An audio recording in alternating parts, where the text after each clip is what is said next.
여러분 안녕하세요. 시간이 참 빠르네요. 벌써 이제 8주차 강의가 시작되겠습니다. 일부 학생들은 또 시험 보기도 하는 것 같아요. 다음 주에 보는 학생도 있을 것이고 시험에 만전을 기해서 잘 봤으면 좋겠고, 지난번 예고 드린 바와 같이 저희 교양민법은 기말 시험만 볼 예정입니다. 그러니까 교양민법에 대해서는 큰 신경 쓰지 마시고 다른 과목 열심히 하셔서 좋은 결과 있었으면 좋겠습니다. 오늘은 지난주에 이어서 임대차에 관해서 계속 배울 거예요. 그런데 임차인의 보호 필요성이 있다고 했었잖아요. 사회적, 경제적 약자인 임차인의 보호를 위한 여러 가지 제도가 있고, 그런 경향 중에 하나가 바로 채권인 임차권의 물권화 현상이라고 했어요.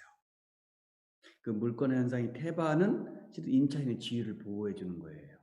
왜냐하면 임차권은 기본적으로 채권이기 때문에 다른 제3자에 대해서 자기 권리를 주장할 수가 없는 거예요. 그래서 극단적으로 따지면 이렇습니다.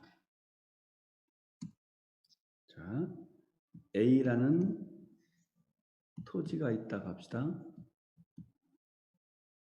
갑의 소유예요. 을이 임차인이에요. 임차 도중에, 즉 임대차 계속 중에 갑이 이 물건을 A 토지를 병에게 팔아요.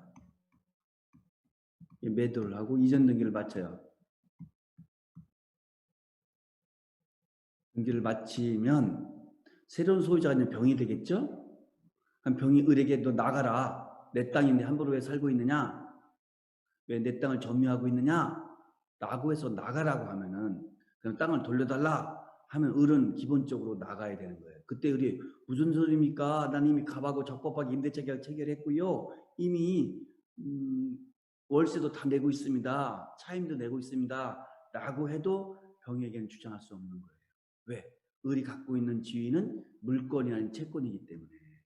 채권은 채무자인 갑에 대해서만 주장할 수 있는 거예요. 임대인에 대해서. 그런데 병은 임대인이 아니잖아요. 을과 아무런 채권 관계를 맺은 적이 없잖아요. 그렇기 때문에 병에 대해서 을은 자기 임차권을 주장할 수가 없는 거예요. 이렇게 되다 보니까 임차인의 지위가 매우 불완전한 거예요. 불완전한 거예요.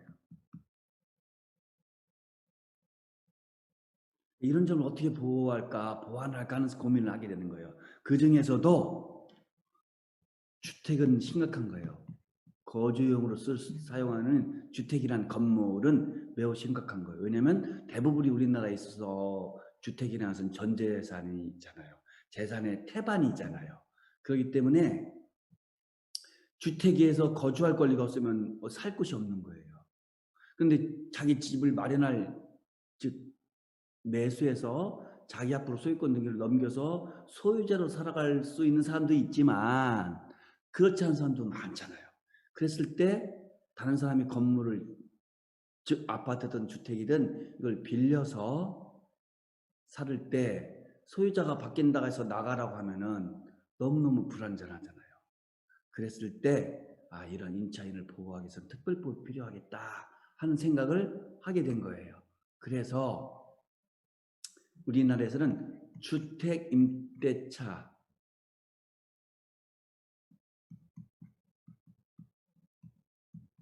보호법이라는 특별법을 만든 거예요.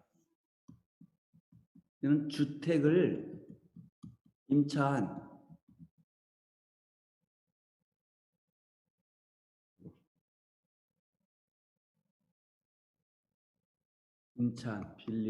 빌려서 사용하는 임차인을 보호하기 위한 거예요. 주로.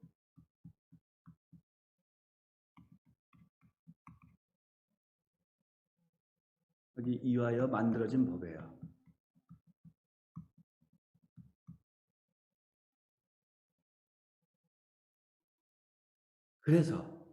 그래서 주택임대차법에는 임차인을 보호를 위한 규정들이 많이 들어가 있어요. 그랬을 때 주택임대차보호법과 우리가 지금까지 배웠던 민법상의 임대차에 관한 규정, 어떤 관계에 있는가 하는 것이 우리 다음에 관심사가 될 수밖에 없겠죠. 그런데 이것은 특별법이고 주택임대차보호법은 민법은 일반법이에요. 그럼 지난번 시간에 최초의 시간에 배웠을 거예요. 우리가 일반법과 특별법이 있을 때에는 어떻게 된댔죠? 무슨 법이 우선적으로 적용된다고 했죠?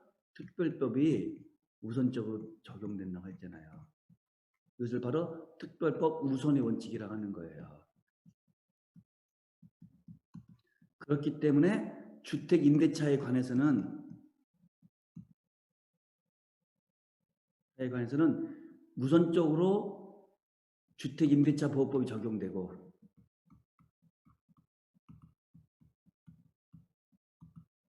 법 적용. 그것이 없으면 민법이 비로소 적용되는 거예요.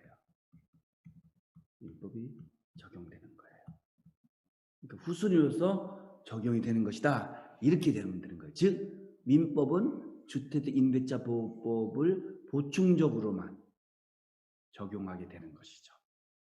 이것이 주택임대차 보호법에 있어서 특별법 우선의 원칙이 되는 겁니다.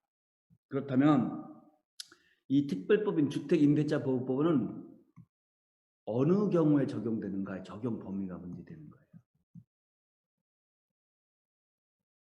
적용 범위는 이름 그대로 주택이잖아요. 주택이기 때문에 주거용 건물에 대해서만 적용되는 거예요. 만 적용. 그러면 주거용 건물이 아닌 예를 들면 상업용 건물이라든가 또 영업용 건물이라든가 이런 것들이 있을 수 있잖아요. 사무실이라든가 이런 것이 있을 수 있잖아요. 이런 것들은 주택임대차 보호법이 적용되지 않는 거예요. 이런 것들은 예를 들면 상가건물 임대차 보호법에 별도의 법이 있든가 아니면 일반 민법이 적용되는 거예요. 그리고 건물이 아닌 토지가 있죠. 부동산 중에서는 이 토지는 당연히 주택임대차 보호법이 적용이 안 되죠. 상가건물 임대차 보호법도 적용이 될 수가 없겠죠. 토지에 가서 원칙적으로 민법만이 적용되는 거예요. 그래서 주택임대차 보호법 적용 범위는 무슨 건물이다? 주거용. 토지는 아니고 건물 중에서도 주거용 건물만 적용된다라고 하는데 그랬을 때 이 주거용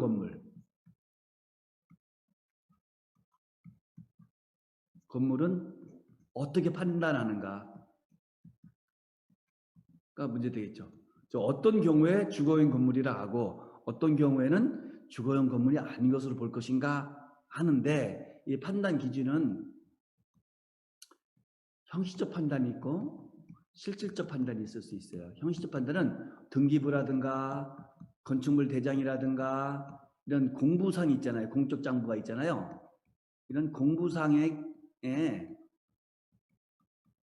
내용을 가지고서 판단하는 거예요.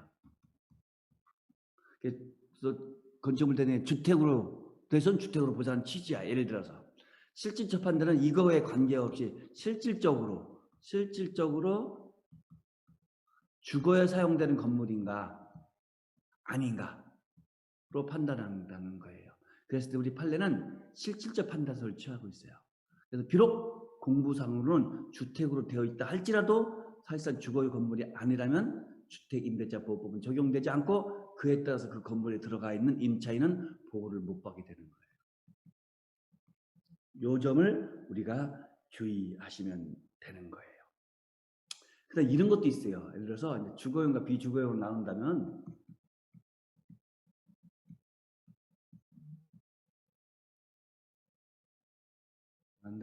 처음에 임대차 계약 체결 시에는 계약 시에 비주거용이었어요.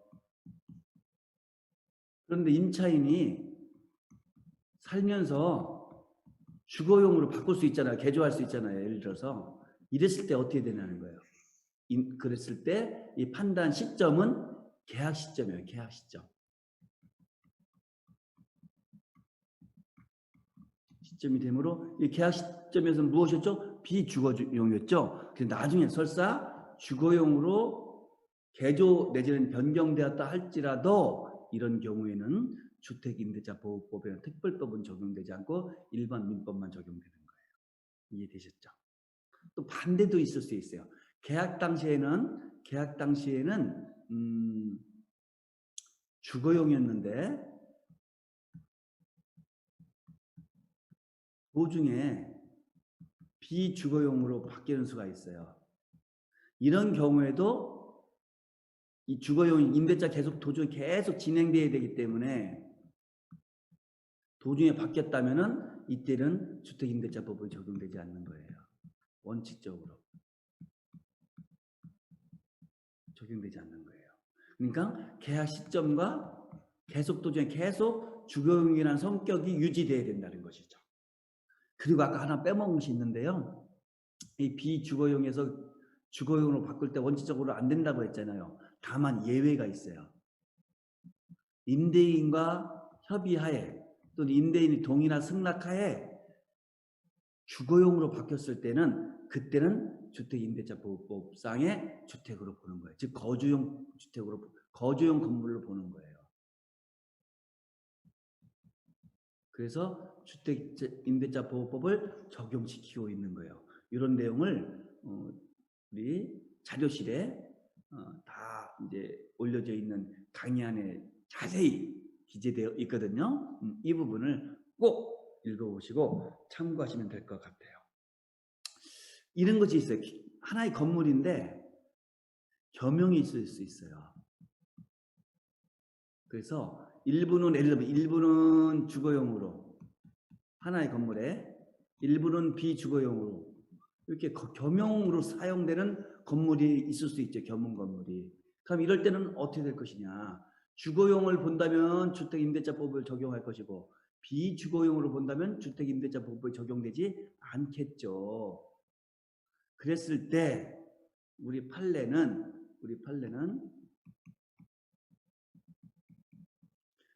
어떤 것이 주된 것이고 어떤 것이 종된 것을 보는 거죠. 주된 용도가 주거용일 때는 주택임대차법을 적용되고 비록 일부가 비주거용으로 사용되고 있다 할지라도 그리고 주된 용도가 비주거용이라면 비록 일부가 주거용으로 사용되고 있다 할지라도 주택임대차법을 적용하지 않는다고 보는 거예요. 그렇기 때문에 예를 들어서 어떤 뭐 카페라든가 옛날 다방 같은 것이 많이 있었는데요. 음식점이라든가 이런 데서 대개는 영업용으로 건물을 사용하면서 그 뒤편에다가 약간 잠을 잘 수 있고 약간 취사할 수 있는 그런 시설을 하는 경우도 있을 수 있어요. 그래서 장사를 하는 거죠. 음식점 판매 장사라든가 커피를 판다든가 뭐 이런 것들을 하는 것이죠. 그랬을 때 이것이 겸용 건물이잖아요. 겸용 건물인데 이럴 때 주된 것이 어떤 것이냐? 라고 볼 때 주된 것은 이어서 영업을 장사를 하는 거잖아요. 장사를 위해서 장사의 편의를 위해서 취침 공간도 만들어 놓고 뭐 취사 공간과 도구를 만들어 놓은 거잖아요. 설비를. 그렇기 때문에 주된 것은 영업용이지 거주용이 아니다. 라고 볼 수밖에 없잖아요. 그래서 이런 경우에는 우리 판례가 주택임대차보호법이 적용되지 않는 것으로 이렇게 판결을 하고 있다. 여기까지만 알아두시면 아주 완벽한 이해가 되는 것입니다. 재밌죠? 그러면 두 번째로서 이 주택임대차보호법은 주거용 건물에 적용되는데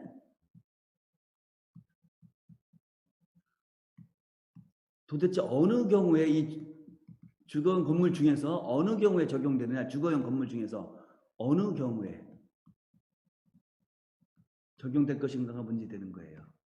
먼저 사용대차에서는 적용되지 않는 거예요.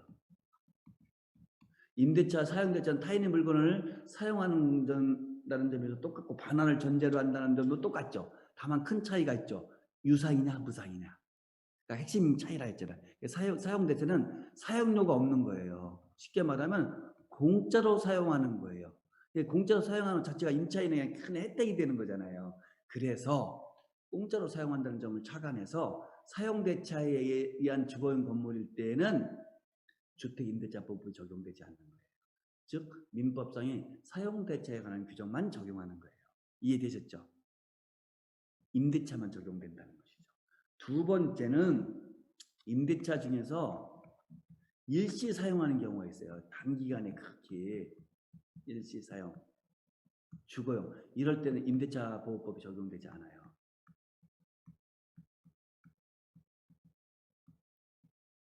그리고 임차인이 회사와 같은 법인인 경우가 있어요. 이런 경우에도 원칙적으로 주택임대차보호법이 적용되지 않아요. 왜? 우리가 이것은 법인은 규모가 있는 거잖아요. 굳이 보호할 필요가 없다는 거예요. 사람들이 쫓겨나고 그런 건 아니잖아요. 그죠? 그래서 임차인 속에는 법인은 포함되지 않는 것으로 보는 거예요. 그 이유 중에 하나는 나중에 알겠지만 임차인이 자기 지위를 확실하게 갖기 위해서 즉 대항력이라는 권리를 취득하기 위해서는 주민등록사에 전입신고를 해야 되거든요. 근데 법인은 주민등록이 안 되잖아요. 그런 점에서도 역시 법인에 대해서는 이 주택임대차법이 적용되지 않는다 이렇게 볼 수가 있어요. 다만 예외적으로 대통령령이란 특별한 법령에 의해서 정하는 국민주택이 있을 수 있어요. 이런 경우에는 주택임대차법이 예외적으로 적용돼요. 그렇지만 일반적으로 적용되지 않는 거예요. 그래서 예를 들어서 이런 경우 있죠. 어느 회사가 직원들이 사옥으로 쓰기 위해서 직원들이 이제 시골 같은 거 있다든가 지방 도시에 있다든가 할 때는 거기에 사옥을 짓잖아요. 그래서 직원들이 거기서 안심하게 살면서 일에 열심히 집중하라고 어떤 아파트 같은 것을 전세 낼 수가 있어요. 임대차 할 수가 있어요. 그때 임차인은 회사가 되잖아요. 회사가 빌리는 거니까. 그죠? 그런 경우에는 주택임대차보호법에 적용되지 않고 그래 따라서 임차인으로서 특별 보호를 받지를 못하는 거예요. 요 점을 주의하셔야 돼요. 여러분이 나중에 취직하셔서 혹시 회사가 제공하는 사택이라는 거 거주하게 됐을 때 이 사택의 임차인이 누구인지에 따라서 나중에 문제가 발생했을 때 주택임대차보호법의 적용을 받아서 보호를 받을 수도 있고 보호를 못 받을 수도 있지만 만약에 임차인이 법인 명의로 되어 있다면 그때는 원칙적으로 법을 보호받을 수가 없는 거예요. 이해되셨죠?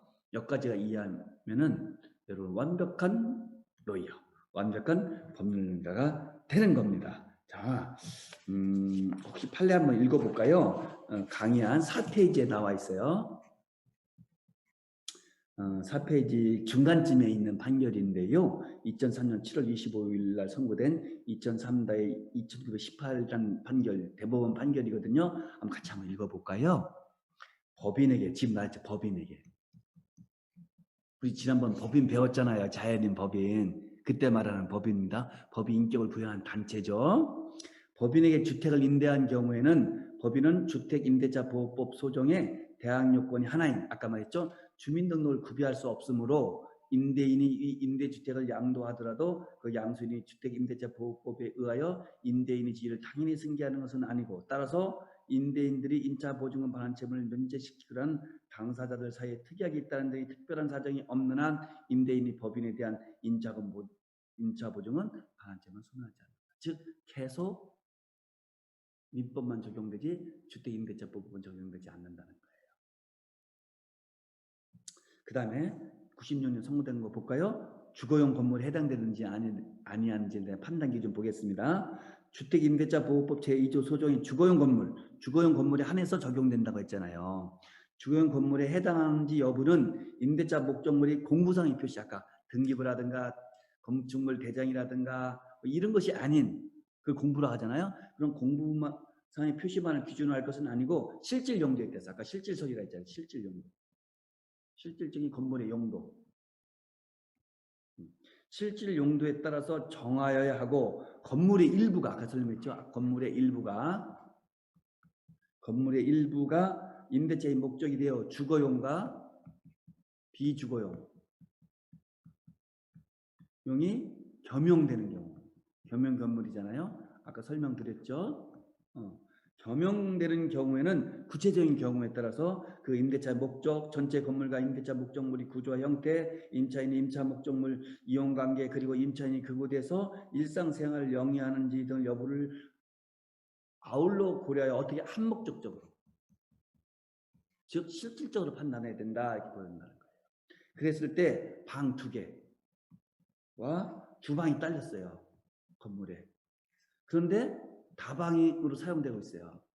이 건물이. 영업용으로서 비거주, 이런 경우에는 비주거용 건물이라고 보여지고, 설사 그중 방 및 다방의 주거방을 주거 목적에 사용한다고 하더라도 이는 어디까지나 다방 영업의 부수적인 것, 즉 다방 영업을 위해서 존재하는 거잖아요. 그래서 다방 영업의 부수적인 것으로서 그러한 주거 목적 사용은 비주거용 건물의 일부가 주거 목적으로 사용되는 것일 뿐, 일부랬어요. 주택임대차보호법에서 말하는 주거용 건물이 일부가 주거용 외의 목적으로 사용되는 경우에 해당한다고 볼 수 없다 이렇게 본 거예요. 그래서 건물의 일부가 비록 비주거용으로 사용된다 할지라도 주택임대차보호법이 적용되지만 그때 판단 기준은 어떻게 한다? 주종으로 보고 종합적으로 한목적으로 판단해서 실질적인 판단에 따라서 주택임대차보호법이 적용되는지 그렇지 않냐를 본다는 거예요. 그걸 누가 판단해? 결국은 누가 결정해요? 판사가 결정하는 거예요. 무엇을 통해서? 재판을 통해서. 이런 경우에는 주거용으로 볼 수 있지. 이런 정도라면 주거용이 아닌 비주거용이 아닐까? 이렇게 판사님이 판단을 하고 그에 따라서 재판을 한다는 거예요. 이해되셨습니까? 첫 번째 시간은 여기까지 하고 잠시 쉬었다가 다시 돌아오도록 하겠습니다. 고맙습니다.